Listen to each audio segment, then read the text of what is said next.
What's up, gang? No gate, no fans.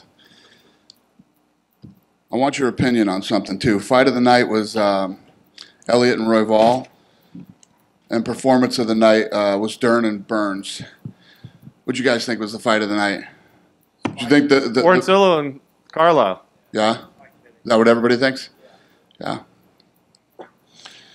Yeah. We had a hard time. We had a hard time back there tonight, which is always good when it's a hard time. But I hate seeing some of these kids get, we'll figure it out. I'll give them something. Very nice. Well, we did have our first UFC event inside the Apex. Yeah. Give me your thoughts. The product, the way it looked, how it felt. It's great. I mean, listen, the building is beautiful on TV. It looks great. We're not in some massive arena with no seats filled. It works. The timing on building this place was absolutely perfect. It couldn't have worked out any better, and I'm sure it's been great for you guys. I mean, this place was built and designed for fights, so hopefully you felt the same way.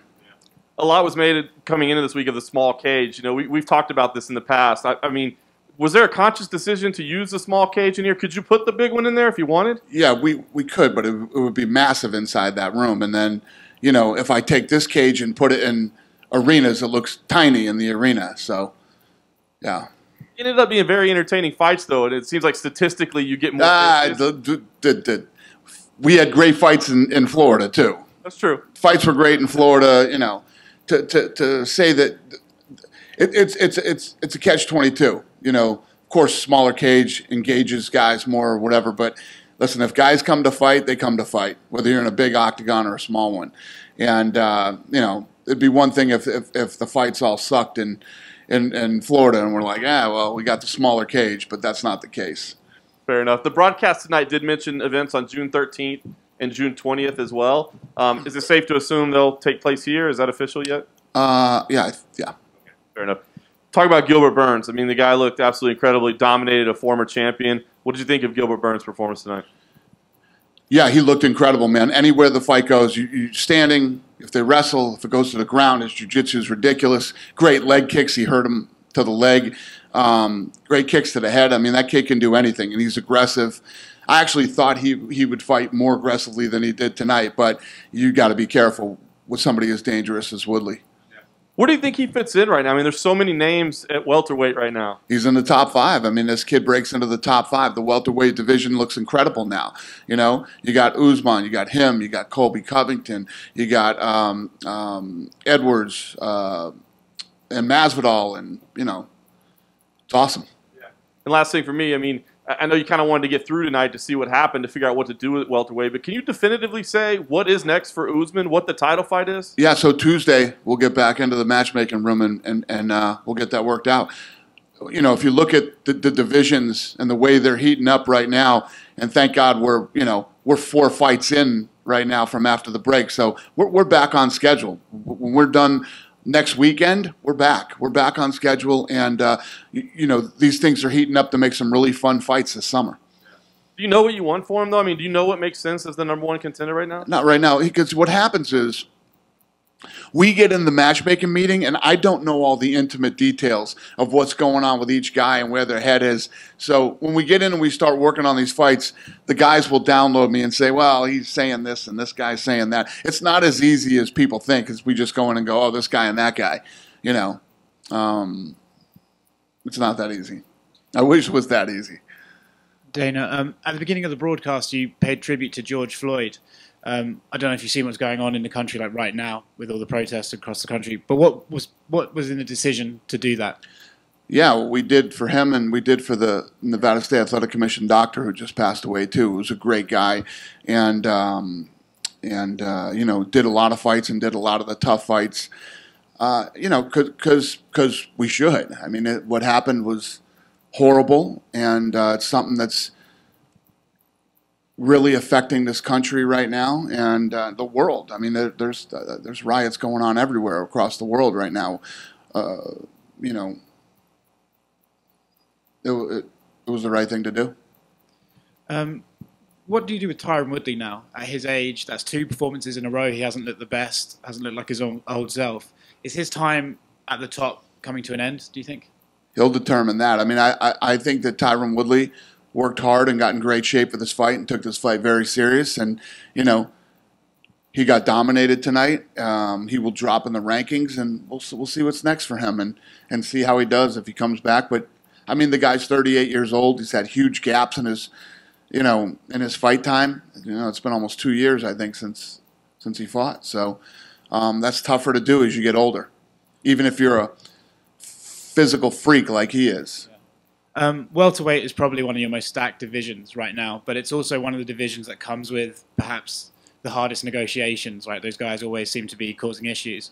When you have someone like Burns show up, does that make it easier for you to say to the other guys, "Hey, if you don't want to take this fight, he'll take it"?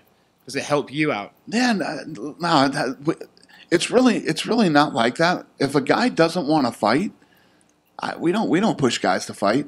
If a guy wants to sit up, Woodley's been out almost 2 years. Woodley did that when he was the champ too.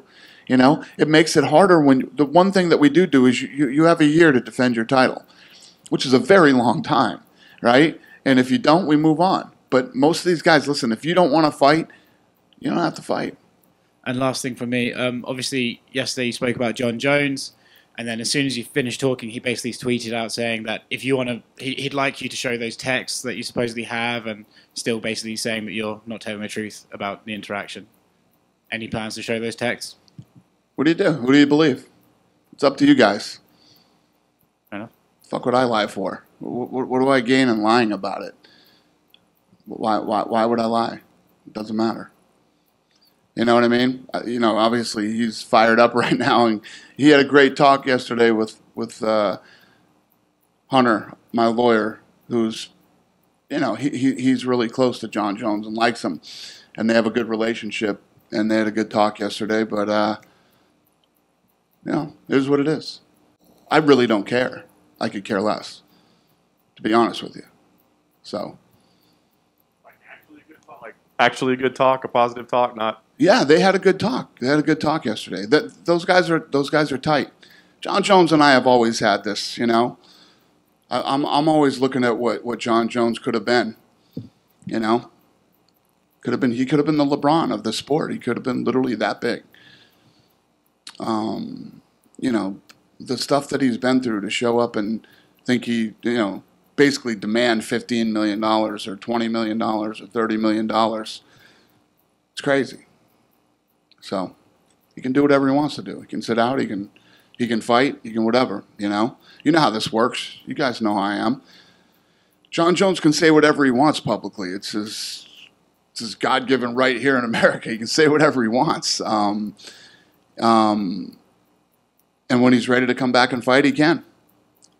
I saw a lot of people saying, like, why can't he make Deontay Wilder money? I mean, like, you said he's the greatest of all time, right? So, being the greatest of all time doesn't mean you get $30 million. Being able to sell. Jon Jones has done a lot of things to himself. He's saying, in one of his tweets, he was saying that I tarnished you? You've done a very good job of tarnishing you. I haven't done that. You know, Hunter told him, I'll walk in, you can come in here and walk through the numbers. I'll walk you through all the numbers. And he says, I don't give a fuck what the numbers are. I want what I want, and that's it. It's not how life works. Why don't you guys fly back and tell your boss, I don't give a fuck what this company makes. This is what I want. You're going to give it to me. See how that fucking works out for you. Dana right here. There seems to be a lot of surprise that Carlisle and Quarantillo didn't get fight of the night online. So people are asking, like, who makes that decision? So who made that decision not to pick that fight? Me, Sean, and Mick make that decision. All right. And then, we blew it, huh? Is that what you're telling us? Tell us we blew it tonight? No, that bums me out. That bums me out because, you know, we all felt like, you know, if you looked at at that Tim Elliott fight, and with Royval, it was super technical. I mean, that fight was super technical. You know, they were going back and forth, and I don't know. We felt like that was fight of the night. The other dudes was an absolute straight up dog fight. Absolutely, the Carlisle fight was a straight dog fight. So I'll kick those kids something. Have you ever seen something like after the first round in the Quarantillo-Carlisle fight where Carlisle had turned around with like 5 seconds left, and then Never saw that. I've never seen that in the UFC. I've seen it happen in boxing before. The famous one, what's his name, turned around and walked away from Lennox Lewis. Remember that? He just put his hands down, started walking away, and he was just walking around the ring. Yeah, exactly. But he turned his back to him too.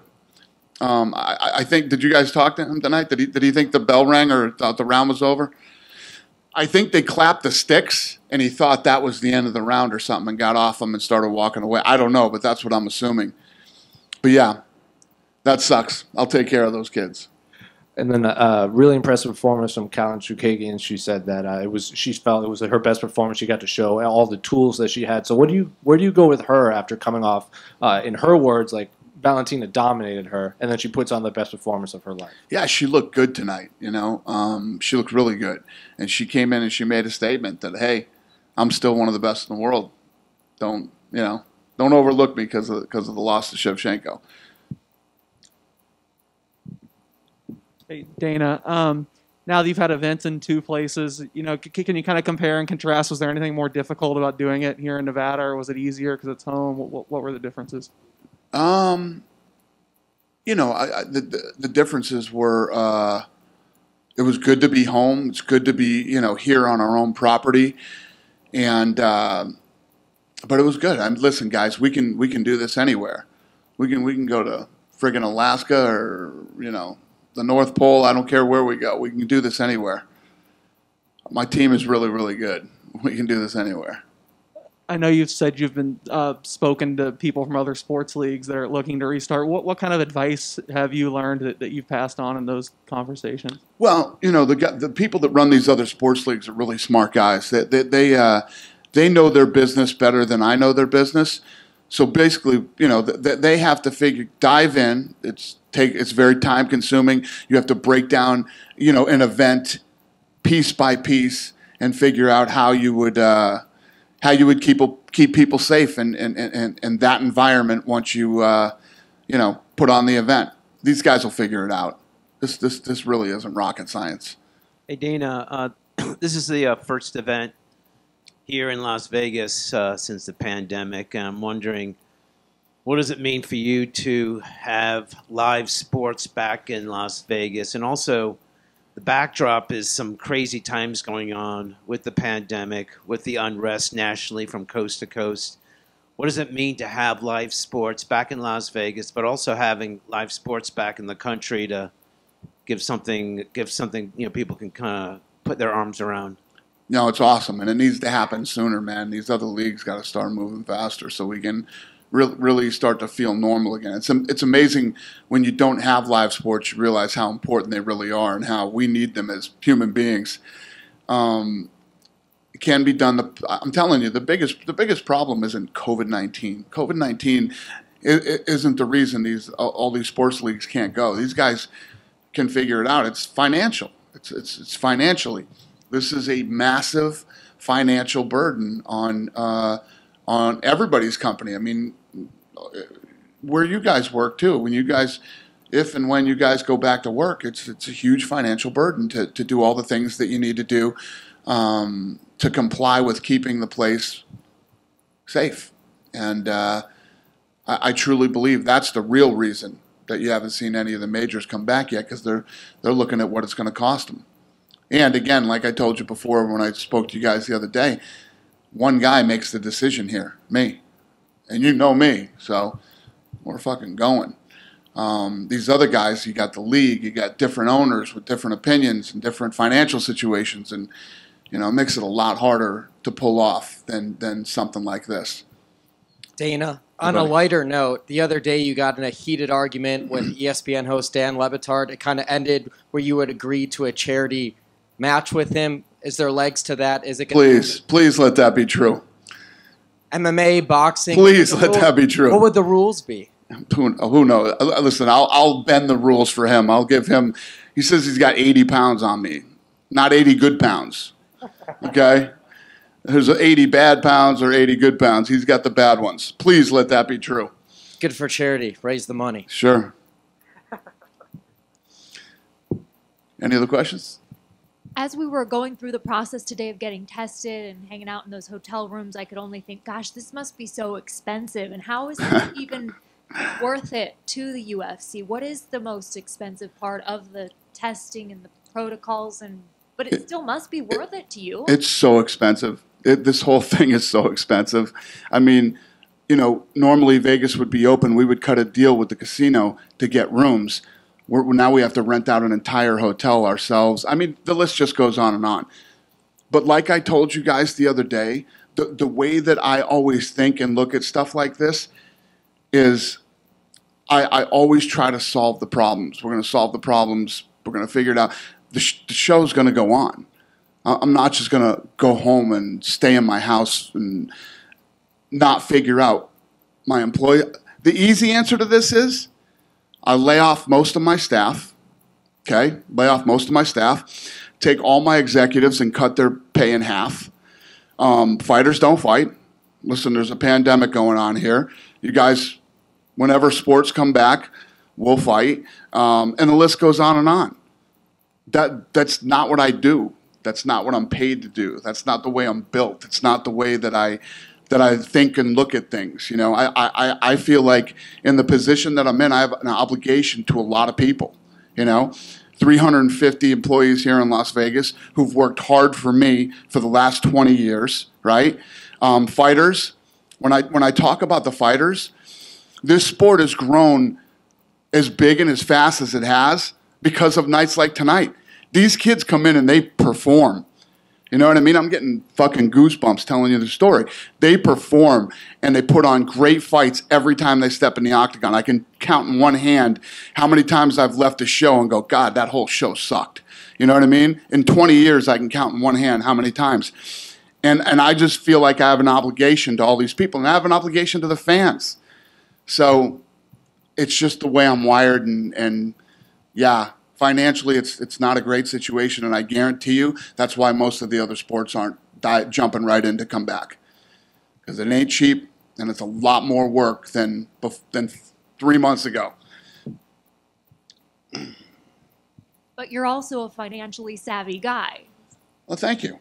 I was looking, for you to tell me if you agree with that or not. I've done okay. I've done all right. I think that I've been lucky because if you look at some of these other sports that have been around for 100+ years, they've had the luxury of big television deals, massive sponsors, tons of support from the media, and the list goes on and on. I had none of that starting out. We had to figure out how to make this thing work, how to make this business make money and pay, because what people forget is there are people who invest in this business. There are people that put money into this thing to make this work, especially, during times like this, So the people who take the risk have to get some reward. The fighters got to get paid. My employees got to get paid. The list goes on and on. We figured it out, and that's what we do. We figure these problems out, and I love it. That's really where I thrive. Chaos.